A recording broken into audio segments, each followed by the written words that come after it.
Welcome to the Sunken Library.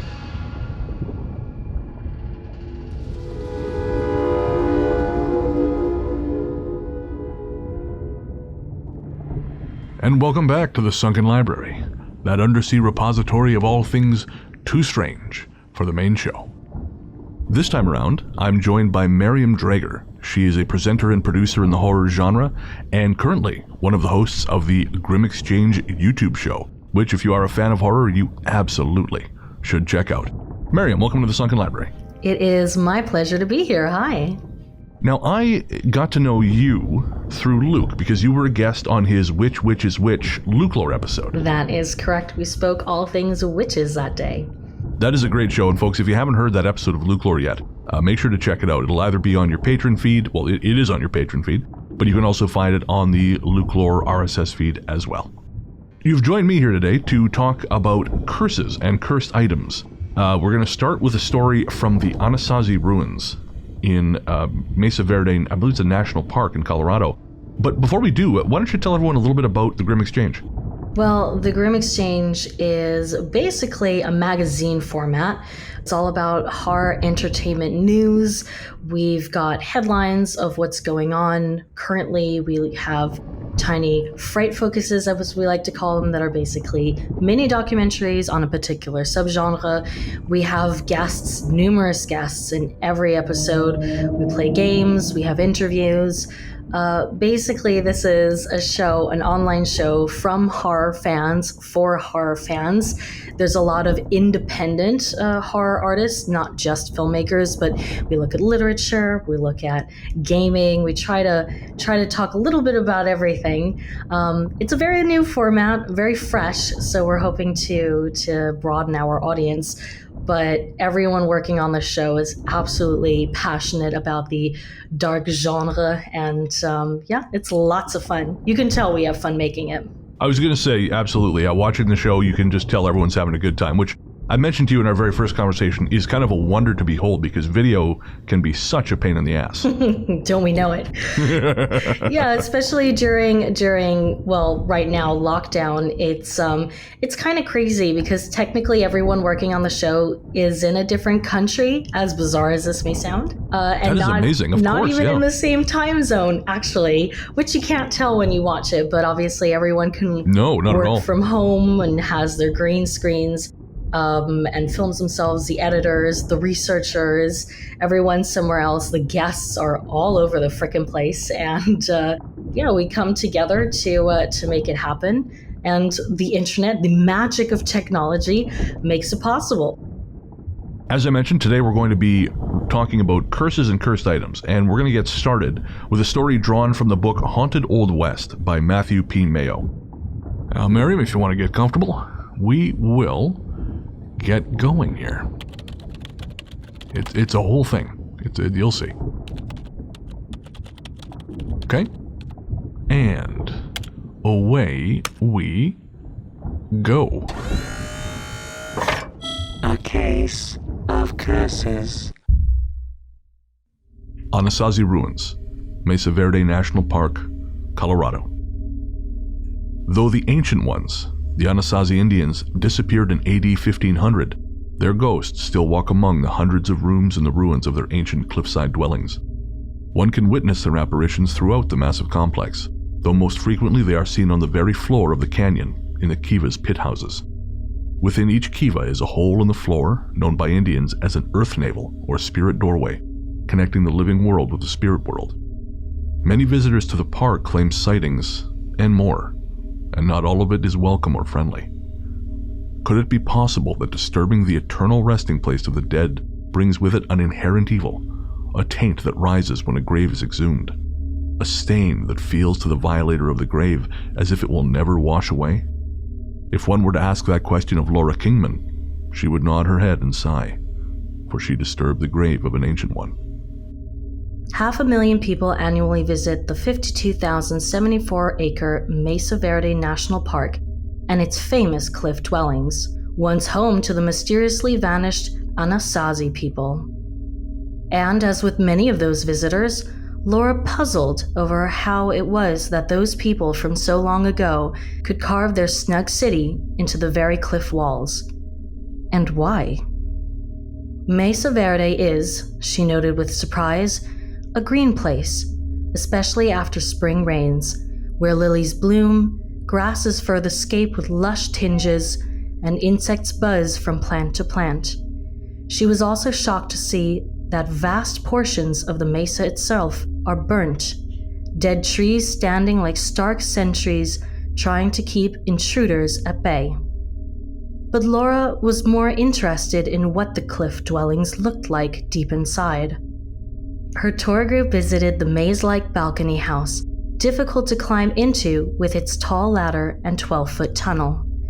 But the small group was well rewarded with access to its 45 rooms and 2 kivas, pit houses that also contained holes in the floor the Indians referred to as earth navels, through which the guide said spirits passed back and forth from the living world to the dead. Well into the tour, Laura managed to stray from the group and slip into the deepest, darkest depths of the place. She flicked on her flashlight and looked over her shoulder. No one following. This is really stupid, lady. She swallowed and inched forward, hoping she wouldn't hit her head on the rock ceiling. And she kept going. For the rock walls did not narrow, but seemed to lure her deeper, as if beckoning toward the center of the earth. Yeah, no, don't do that.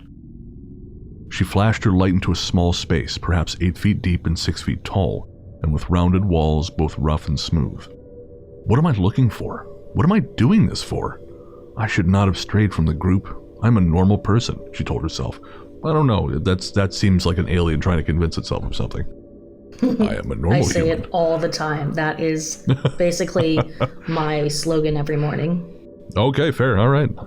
So I am not the normal one, is what I've learned. I guess I shouldn't be surprised by that.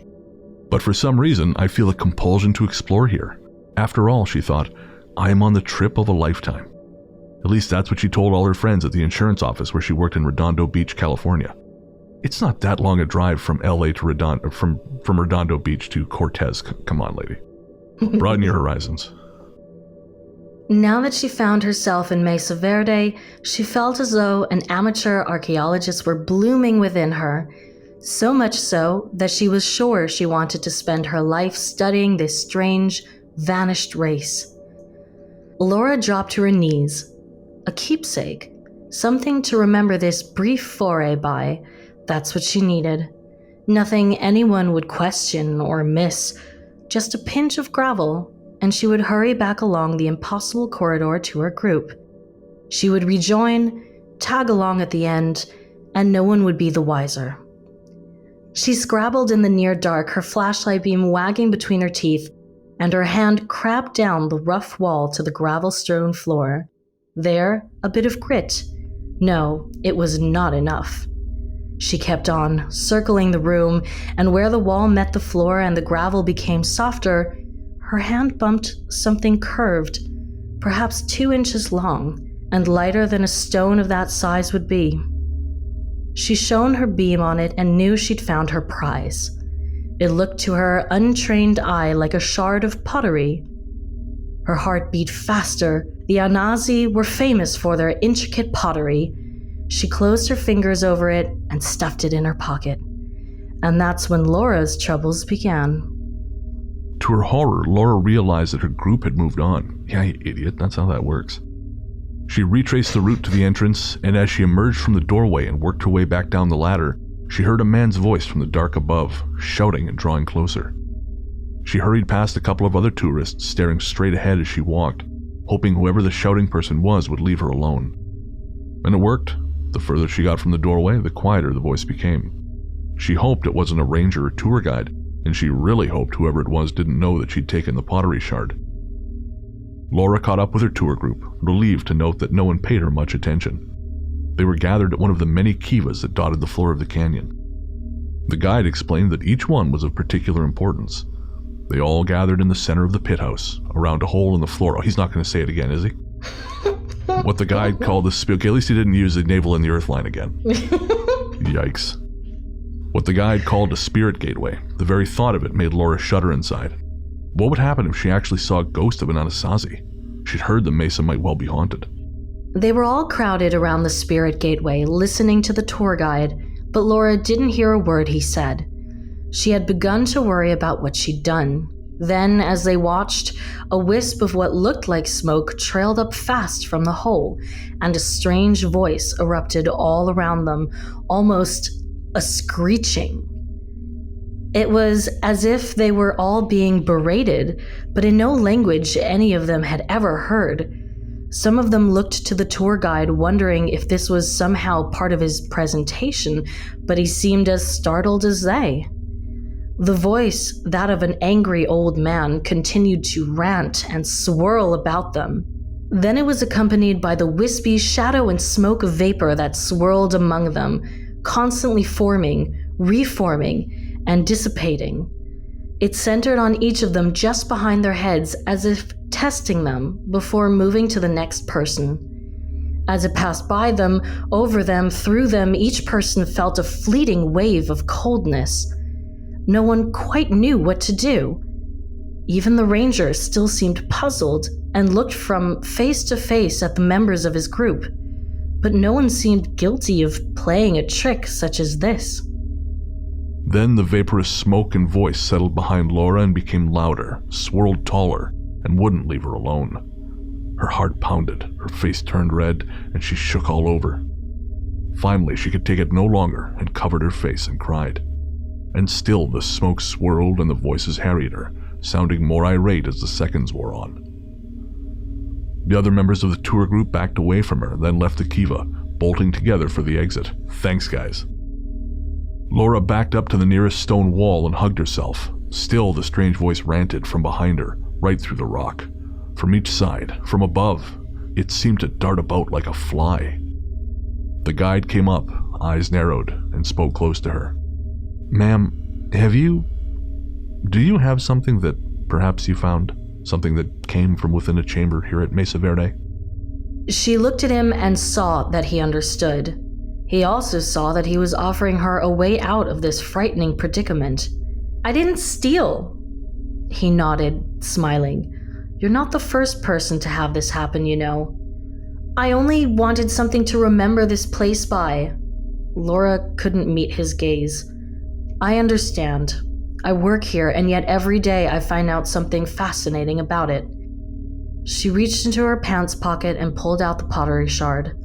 As she held it out in her palm, the voice grew more strident and the mist swirled low over it, covering her hand. Laura resisted the urge to throw the shard.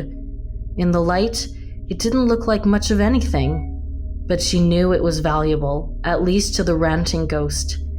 She tried to hand it to the tour guide, but he shook his head and beckoned her to the doorway.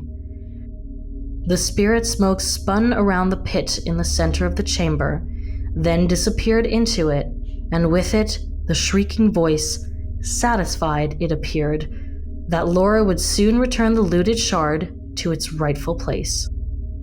Let's go together and put it back, said the guide, talking as they headed back to Balcony House.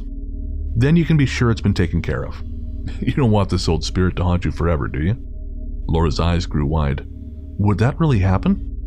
Unofficially, I can tell you that this place is full of spirits, and some of them aren't so forgiving of their homes being looted. You've met one of the cranky ones, but some are downright foul. I've heard stories of looters' lives changing once they left Mesa Verde, and not in good ways. As far as I'm concerned, it's not worth the risk. He looked at her as they walked. And it's illegal. Laura's hopes fell. You're going to have to report me, aren't you? I'll tell you what. Why don't you buy a memento at the gift shop or make a donation that will help fund upkeep of this place?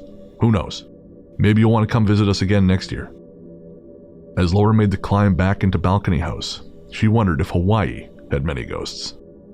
At least it ended on a joke. I like that. Mesa Verde National Park is the only U.S. national park devoted to human creations.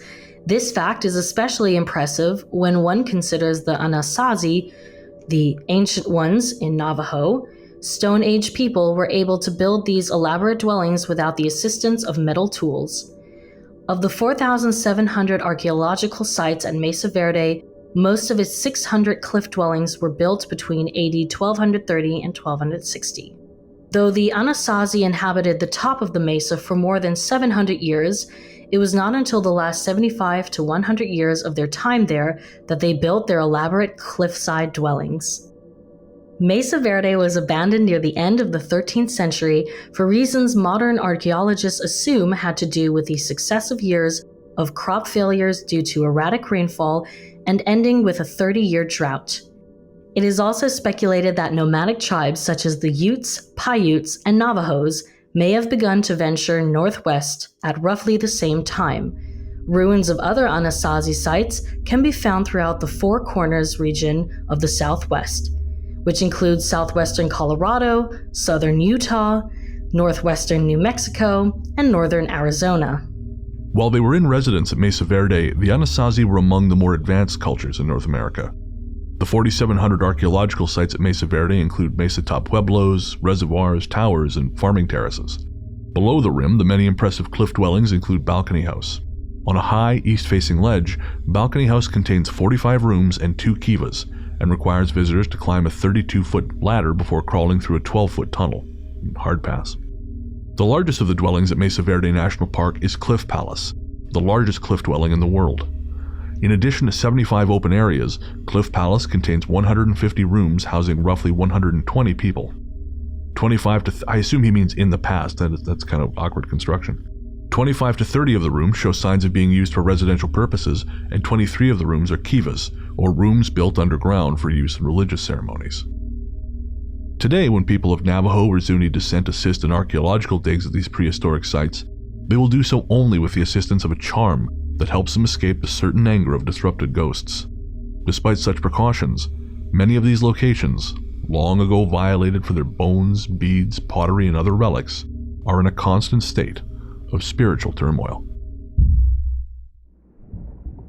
And that is the story of the Anasazi ruins and the unfortunate woman who decided to steal something from them.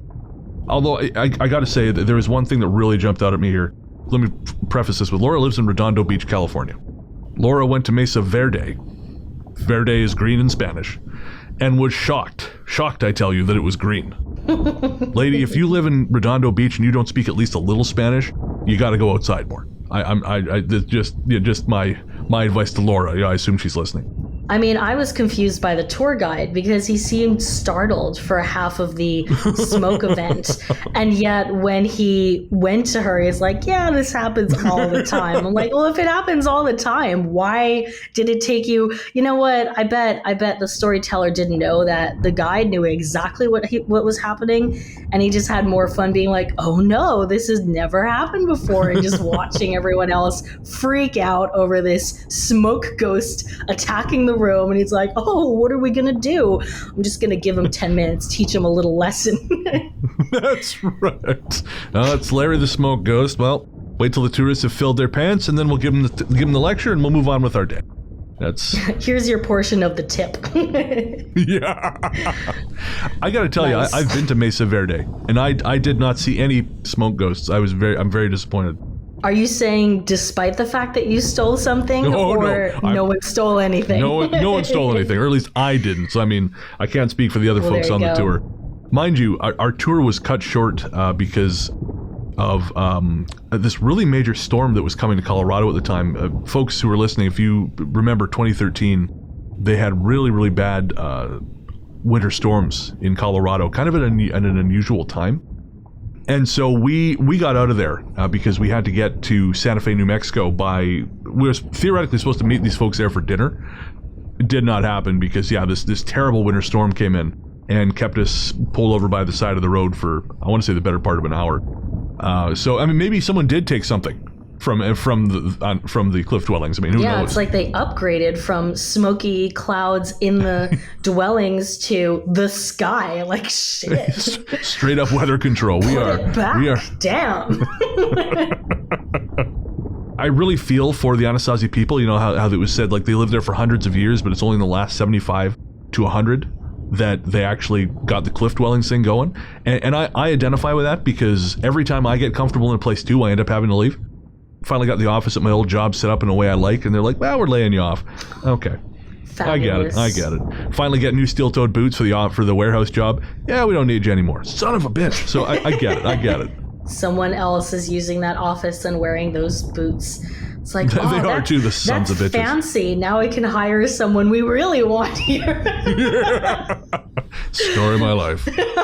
Trust me, I've been there. What I found really interesting about this story is that we're not just looking at a cursed object, namely this little piece of pottery, but it made a spirit manifest. And as obvious as that may sound, those people who do try to turn cursed objects into some sort of subject and study, they usually differentiate between an object being cursed and an object being haunted. And the reason why in modern times they do that is because there are tons and tons and tons of real life ghost stories, not, he said, she said, or old stories, but people have experienced, as they will state themselves, ghostly happenings.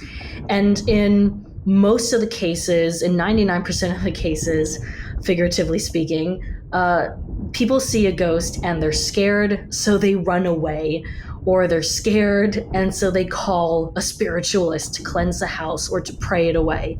And most ghosts are not actually, they don't actually attack you. They're not really about going for you. And for an object to be cursed, it needs to have a track record of causing harm to an individual or several individuals. Only then can you categorize it as being cursed. So even an object, and you'll see a lot of these in museums or whatnot, where it's like, oh, if you, touch this necklace, then you will die. It's a warning, but there's not enough of actual stories and witness accounts of that happening. So a cursed object has to have that history. And it's really fascinating because in this story, they're mixing it up a little bit. The object is cursed, but it comes with a vengeful spirit. Although arguably, if you leave with the object, we don't really know if the spirit goes with you. We just know that the cursed part goes with you. The spirit might actually stay in its house, but you are doomed if you take a piece of pottery, for example, from these dwellings. But it's an unusual story. It combines two different things, and we do need to differentiate between the two. I love the idea that the ghost sort of outsources its haunting if you leave the house. So, it doesn't want to follow you all the way because, the driving, so it hires someone on Fiverr. The tunnel, the ladder, I can't. Too much. Just get a TaskRabbit guy, have him go haunt the shit out of this person's house. I don't have time for this. The ghost's got an important, home-based business to be running. He can't afford the time off. We've all been there. Oh yeah, definitely. And I think that is kind of the more interesting aspect of this story. The fact that the cursed item curses the person who takes it with them. I mean, for Laura, it goes well. The whole idea of taking something away and then being cursed, kind of what you were touching on, it's why would we even go there? Why would any society, why would any culture do that? And there has to be some aspect of protection because you can't catch them, arrest them, put them in prison, especially with graves or burial sites where you don't actively have people anymore, you don't have guards anymore. How are you going to keep people away from stealing from those places? And they're places that are important to a culture. So you curse them. There's a book out there, and I haven't read it myself. I've only read excerpts, and it's called Cursed Objects, Strange but True Stories of the World's Most Infamous Items. And it's written by J.W. Ocker. And it's one of those few books out there that doesn't just look at stories of cursed objects, but it kind of also breaks down, if you want, the theory behind it, the definition, the phenomenon of cursed objects.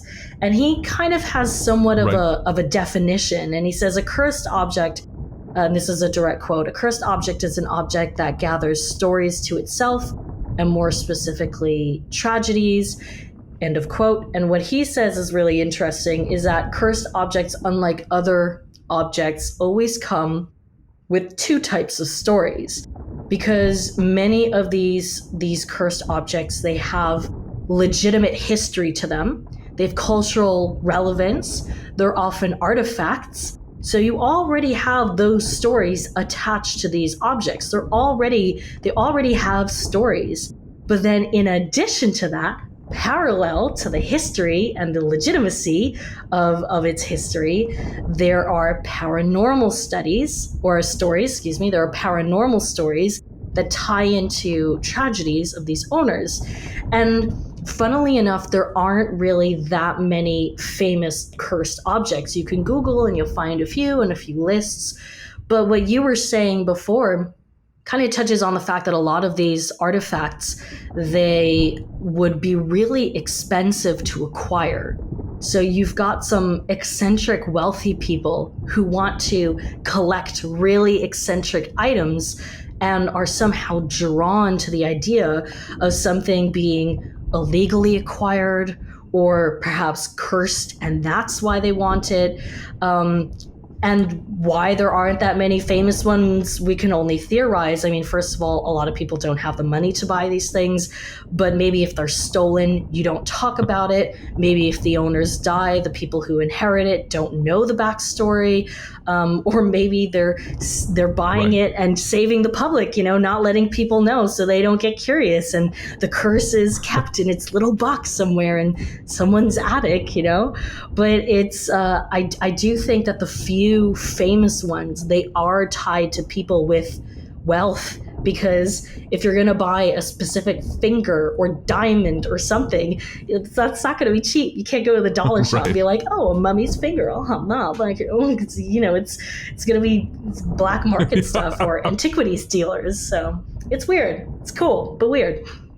I think a lot of the really famous sort of associate cursed items are things that I generally kind of dismiss. Like there's the Annabelle doll that, supposedly if you look crosswise at it, it'll shoot your grandmother from 30 paces. And I just think I don't put much stock in them, because as you say, it's kind of a combination of reputation and the bragging rights of ownership. And I think it's much more a case that a lot of these haunted items are just so kind of prosaic in their existence that we don't hear about them as much, because again, it's not the Hope Diamond, it's not, I don't know, the Archbishop's left toe or whatever. It's not something that you can kind of, or that goofy ass Annabelle doll, or even the Dybbuk box. The Dybbuk box, and I had actually slated this to talk about a little bit later, but I'm just gonna rant about this now because the Dybbuk box is the dumbest shit. You're familiar with the story, of course. I am familiar. Okay. So, the Dybbuk box, our listeners, you guys know, because, Zach Baggins owns it. It's in his haunted museum in Las Vegas. And the thing is, the Dybbuk box has this incredible legend around it. If you Google around, there's still the original LA Times article that started the whole thing. I think the film The Possession was based inspired by that article. And I mean, if you ever want to see Matisyahu as a rabbi, there's your chance. Once in a lifetime. But that's it. It's literally never going to, legally, I think by law, can't happen again. So the best thing to come out of the box. It really is. I'm not going to dispute that at all. Because the original owner of the box has admitted it was a fraud. He admitted it was a fraud. But what's fascinating about it is that he admitted this in a book called The Dybbuk Box, which was written by Jason Haxton. And Haxton was the final owner of the Dybbuk Box, I believe, before Zach Baggins bought it. And he decided to research it. He wanted to, know more about it because he was having issues. And so he found the first person who put it for sale on eBay. The guy who said that he bought it from an elderly Jewish woman and that she had escaped the Holocaust and so on and so forth, and that, this demon had followed her all this time. And the guy finally, he just admitted to Haxton, yeah, I made it up. It was kind of an experiment. I just wanted to see what would happen. Wow. Right? Yeah, an experiment, I think, is a very generous way of saying I was being a shitlord. I was trying to make money. Hard times. Yeah, exactly. Don't hate the player, hate the game. That's right. Yeah, and so he admitted it. And now there's a lot of conversation to be had in terms of why people who bought it subsequently had their own experiences. But I think it's partially, and we're going to get into it because we have some stories of other places that have these alleged curses and other items that have these alleged issues. But I think there's a really strong part of, but I think a really strong part of it is just the human need to create a storyline. I definitely thought about the psychological aspect. If you convince yourself enough that something bad will happen to you, you will, attract that by being clumsier, being more scared, less confident, paying more attention to negative aspects. And then that need that you were talking Absolutely. about of that story, that narrative, and finding connections where there aren't necessarily ones, that starts to happen. But then I thought, okay, well, are there other plausible explanations?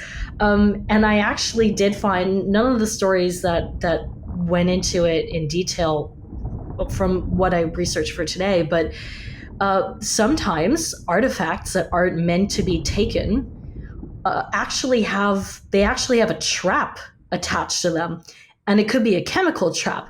So, for example, some cultures would rub artifacts with poisons or chemicals that they knew if you touched that, you could die. And then there are other biological accidents, like a particular fungus or bacteria on a really old object that if you inhale it or if you touch it, that can have consequences as well. And then, beyond the biological and chemical factors and the psychological ones, just using pure logic, we were just talking about how people with money tend to be the ones who buy these bizarre but expensive and rare artifacts. And sometimes it's a generational issue. So let's say, one generation actually makes that money, so their kids inherit it, and they try to figure out what to do, and whether it's the one that made the money or the one that inherited it that buys these artifacts. But the generation that inherits the money might not be the one that knows how to sustain their wealth, and suddenly they go broke. But they think that it has nothing to do with the fact that they're not savvy with their money. They think it's because they bought a cursed diamond. Totally. I mean, and this is free advice, folks. If you see rich people talking about a cursed item and how it decimated their family, take a look at how that family was spending their leisure time anyways. Because I suspect that the idle rich have done a lot more to, as Mariam says, undermine their own finances than the Hope Diamond. Because I know a story, and I can't be very specific, but I know of a wealthy man who really has nothing better to do with his time because now his money makes money. So he gets a goat carcass. I'm sorry. No, it's okay. Sounds like a good family party to me. Oh yeah, it's coming. It's coming. Put it on a spit, grill it. If only it was that constructive. So he puts the goat carcass on his lawn in the morning, and he sits outside in a lawn chair with a bottle of whiskey, and he watches birds of prey fight over it. Like a sky burial for a goat. Yes, a sky burial with Fight Club on top of it, because the birds and he just sits there all day getting hammered in the shade while birds pick apart this carcass. And each of those things on its own is harmless. Man getting drunk in the shade, I've been there. Fighting over the carcass of a goat, sure, I've been there. But what? Okay, maybe not that no part. Judgment. No, it's fine. I've been there. So if you haven't, then there you go. You'll do the one, I'll do the other, but combined, who the hell does that?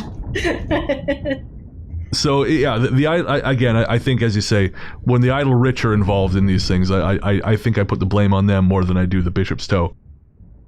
So you found a couple examples of sort of this lore in action. And what was it? Give me an example of what you found. Well, I found 3 stories in particular that I will be saying as concise as possible, but I think the most famous example that will definitely pop up if you start to Google cursed objects that have been taken away from their original place, you will find Pompeii. Now, Pompeii, as many of you will know, was buried under volcanic ash during the eruption of Mount Vesuvius in, I looked it up, AD 79, and it laid buried there until the 16th century, and only then was it kind of rediscovered and studied to understand the life of ancient times and how people lived then. It was very, very tragic. People passed away very, very quickly. I have been there before. I've been both to Mount Vesuvius and to Pompeii. And I will say that if you ever make it out there, it is extremely haunting because you see people, their bodies, their shapes, they fell asleep and never woke up, and the ash preserved their body shapes. On the one hand, it's very interesting because we learn that the first fast food, for example, was developed by the Romans, and you see old fast food joints. There's mosaic and the buildings and the architecture. It's very simple. Obviously, it's very old and it's been a long time, but it's there. And at the same time, you see these bodies still lying around to this day. And it's so haunting and so scary to think of how quickly things can happen, how fickle life is. So I do understand to a degree Absolutely. that if you're there, it leaves an impression and you might want to take a piece of that home. I wouldn't. No one should. But there were a few people. And apparently these tourists ended up taking something with them from their trip to Pompeii. And we know this because a few years later, they sent a package, and it was one woman who was in her early 20s at the time, and there was a couple, and they sent the package back to Italy, to an address near Pompeii, with things that they had taken from Pompeii and letters explaining what happened. So what they had taken were 2 mosaic tiles, parts of an amphora, and a piece of ceramics, and they sent it in this package to a travel agency in southern Italy with their confession letters. So they basically, in their confession letters, blamed the theft for a run of misfortune that they had suffered over the years since taking these artifacts with them. And the woman in particular said that she had had breast cancer twice since being there and experienced a financial hardship. And she wrote, and this is a quote from her letter, "Please take them back. They bring bad luck." So this group of people just sent it back with their confession letters and said, put it back in Pompeii.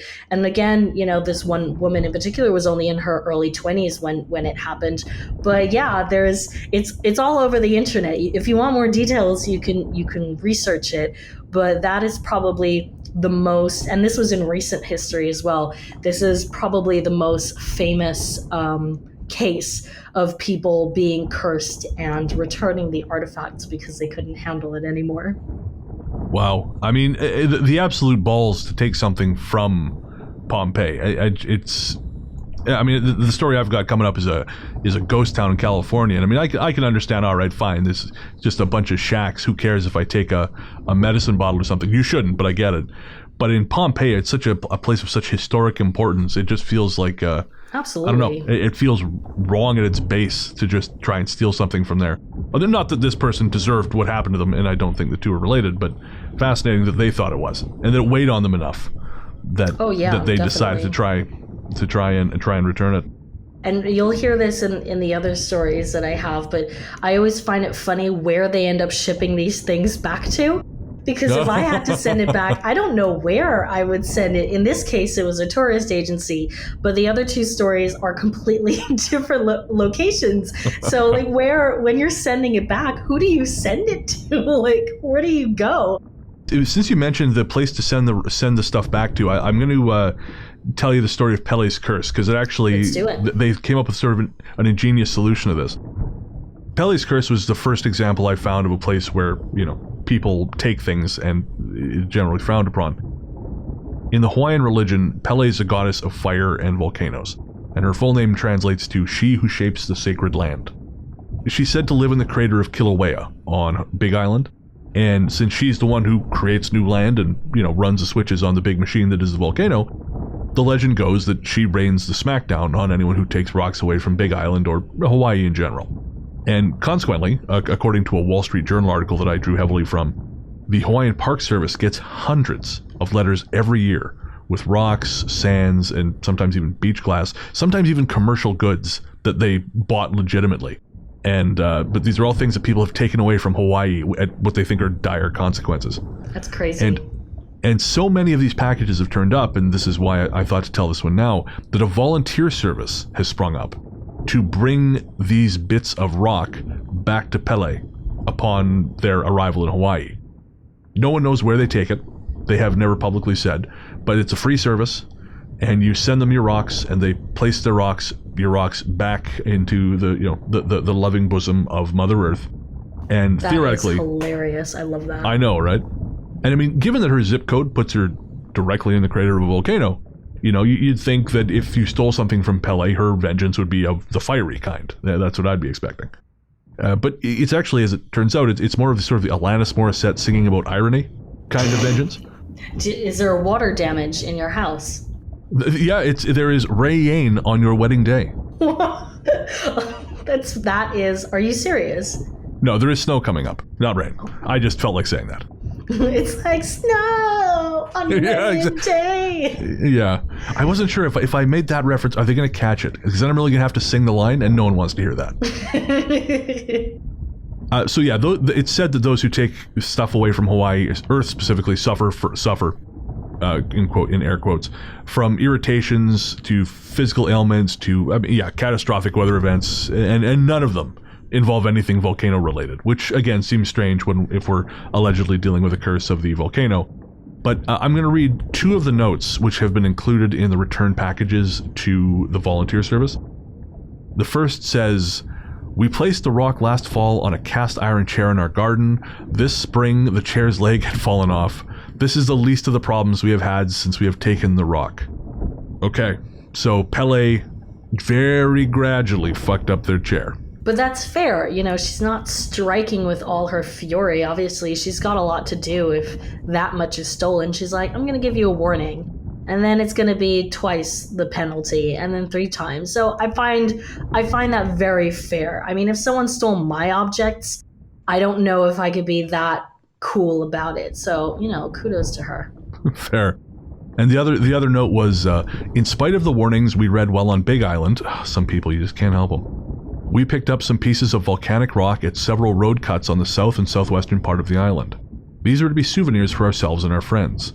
We were on Hawaii in mid-December. Since we returned home, we've had a monstrous snowstorm, which ruined our family reunion here at Christmas. My sister and I had the first big fight of our lives, and we are still not speaking to each other. Both my wife and I have had a terrible cold or flu bug since mid-January, and today another big snowstorm has ruined the grand opening of my wife's new business. Well, enough is enough. We are returning to Pele all of her rocks. Please entreat her to release us from her terrible spell. This curse was specifically invented by a park ranger in 1946. That's on record. He wanted to stop a bunch of stupid people from taking the entirety of Hawaii stone by stone and moving it into the lounges of suburbia. It's a legitimate fear. I mean, I'm really fascinated by what goes on with a person wanting to own something like that, or going to a museum, because there's a duality there. If you actually believe it's cursed, you don't really want to be cursed. If you truly believe it, you don't want that curse. But in order to go to a museum to see cursed objects or to own it, you have to not believe that it will curse you. And for some reason, a lot of people are able to separate their feelings and their beliefs to be interested enough to experience it, but also see it as not true to the point where they still can somehow be in contact with these things without fear.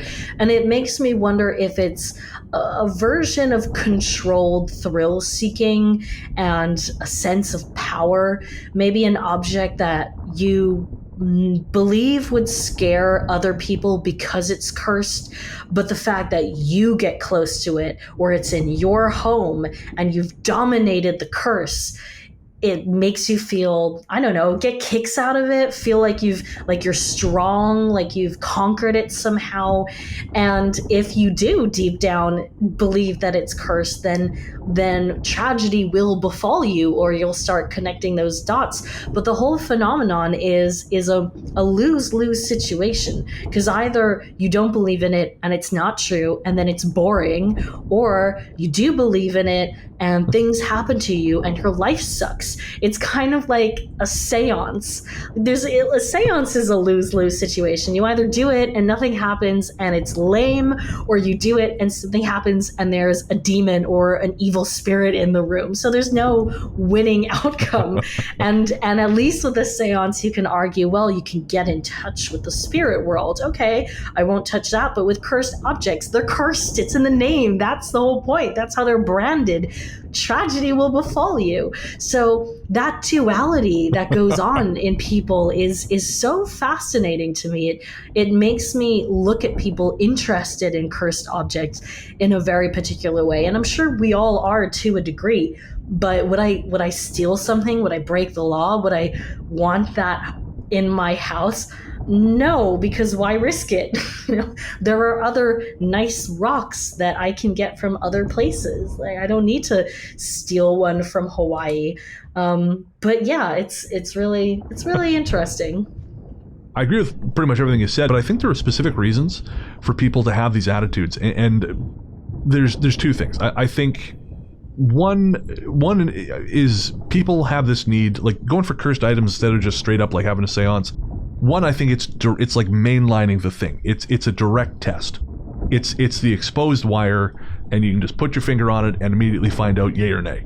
You don't have to. There's not a lot of pageantry involved. You don't have to find a medium. It's spiritual test as consumerism. You can just grab the thing and immediately find out whether or not the stovetop is hot.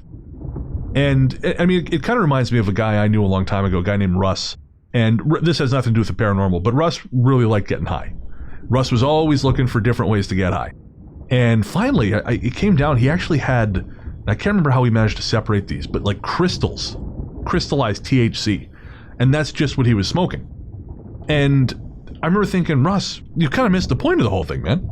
You know, there's like a therapeutic element to this, that by doing what you're doing, you're just getting blasted. And I think it's that mentality where you've kind of gone through everything else, and I mean, sure, you could engage in the pageantry, you could engage in like actually smoking a joint and getting the holistic experience from it, or you can just, again, kind of smoke the crystals and just, you know, see what happens and kind of get the full unfiltered experience, even though, again, you're losing a huge part of that in the process. And the other thing I kind of think is, and this is me putting on my philosopher's hat, which, you know, is ill-fitting at the best of times, but I kind of think that this need to test these things out, I think it comes from a looking for God. I think that there's a need in people to feel part of something bigger than themselves. And I think there's this need in some people to feel like there is a controlling force, and they need something. They want something to put them in their place. And I think, obviously, like in a secular world, which increasingly we're becoming, we don't, like, theoretically God would be that thing. You would just have the idea of God. It would kind of put you in your place. But I think for people who don't have that, they're out there searching for something that will be bigger than them and stronger than them, and kind of make them feel lesser, or like there is a greater controlling force. So I think if you just rush off into the darkness and you grab the cursed bishop's toe, and you know, it's like a direct challenge to God. And what I think these people really want is they want God or the spirits or whatever to curse them right then and there, so they can know, okay, there's something out there. I'm not the biggest thing on the totem, even though they're not. Like, obviously, like, we are all, ask anyone facing down a hurricane exactly how powerful they feel. But still, I think, day to day, we have this overinflated, especially, certain groups, we have this overinflated sense of our power and importance. And so I think they do these things as a way to feel like they are possibly going to interact with something that is more powerful than them. And I don't know what they're going to get from that. I don't know if it's a feeling of reassurance or what. But I do think to some degree there is a little bit of this unintentionally looking for something that will make you feel like a part of the natural order by making you slightly more, by pushing you down on the sort of the hierarchy of importance a little bit. But that could that could just be me. No, it's an interesting thought, because we're basically two sides of the same coin. We both are looking at people as seekers of something stronger, a higher power, if you will. But you think that people want to be humbled by the reassurance, or humbled by the idea that the higher power exists. Whereas I think much less of the human race, and I think they want to conquer it. They want to know there's a higher power, and they're just better and stronger. But basically, it's the same thing. And you know what? It probably depends on the person, because what you're saying makes a lot of sense to me. Almost like a shout to the sky, give me a sign. And by provoking it, as you were so eloquently putting it, and stealing a cursed object, that can be someone's shout to the sky. Show yourself, spirit world. Like a little kid misbehaving, so it can feel like there are boundaries. Absolutely. So for me, people are the dom, and for you, they're the masochist. It's a two-way street. It's still BDSM with the spirit world. If I can say that, I don't know if that makes sense. Someone out there is going to be like, you amateur, how dare you talk about cursed objects. They're writing an email right now about how BDSM has absolutely no place in the cursed objects community. I mean, yes, all due respect, obviously, I have to say to the BDSM community, it was more, obviously, looking at the spirit world and people's lack of experience with being whipped by a ghost, and maybe the wish to do so. We shall see. Now there's a book. There's a cancel there. Not a book. People are going to say, never get her on the show again. She was okay at first when she was reading off a script, and now we hate her. I very much doubt that. Speaking of which, let's go into some more anecdotes. Go for it. So I've got another two stories that are quite interesting. Again, I'll do short versions. One of them, and they're culturally, again, diverse. We're going to very different places. One of them is the Israeli-Syrian border. And there is some Roman military history there. And the Greco-Roman ballista was a weapon that was very similar to a crossbow. But it was much bigger, and it fired either arrows or stones. Now, there were archaeological works that began there in 1989 and then the years after. So it's been going on for a long time. And according to the story, in 1995, some of these ballista balls were stolen from the site. And no one really noticed it at the time because there was a lot going on. It was very chaotic. I guess the system wasn't yet in place at the time. But in 2015, several rocks that matched these ballista balls, they appeared in the courtyard of a museum in Israel with a note. And this note was supposedly written by the person who stole them. And he explained that after stealing these ballista balls, he had experienced a profound streak of bad luck. and he believed the items to be cursed.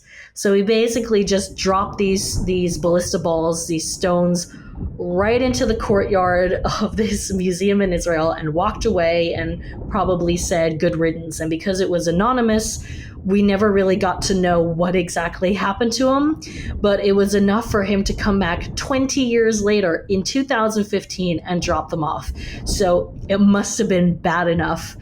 And the other story that I have here is it takes place in Egypt, and we all know about the infamous pharaoh curses. And the rumors of curses tied to Egyptian pharaohs started in 1922 after the death of the excavation financier, Lord Carnarvon. God, I am butchering this name. He's dead. He's not going to care. He is the Lord. So the Lord who financed the excavations, he died under mysterious circumstances, and ever since then, ever since the 1920s, there was a tie to Tutankhamun's tomb. So ever since the 1920s, people have believed there are curses tied to pharaoh burial grounds. Now, allegedly, a man went to Egypt in 2004 and stole carvings, and this artifact displayed a hieroglyphic text. And years later, his stepson went to the Egyptian embassy in his country, and he had a note. So apparently this gentleman said that his stepfather was the one who stole the carving, and he wanted it as a memory of his trip to this amazing place. But apparently the moment he got home, he suffered under paralysis, nausea, and mysterious fevers that ultimately led to terminal cancer and ended up killing him. So because of all this happening, the stepson was like, right, this started the moment he came home with this thing, and I'm going to return it, brought it to the embassy, and had it shipped back to Egypt. And again, there are no details on it. Some people are speculating that it has something to do with potentially a fungus or something that was on the carving, and he didn't handle it professionally, so it might have actually poisoned him. But there's no way to know, and that information is confidential at this point. Also, the doctors who treated the gentleman didn't come in contact with the artifact, so there isn't enough of a connection between the two factors. But yeah, that was brought back to the embassy and sent back home. So those are my stories around stolen artifacts that end up cursing you. All right, so I got one last story, and it's one last cursed place, I should say, and that is Bodie.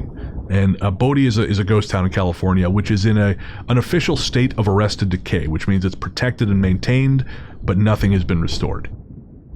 And once upon a time, Bodie was a really happening place. It was established in 1861, 2 years after prospector William Bodie found gold near a place that, well, it's now called Bodie's Bluff.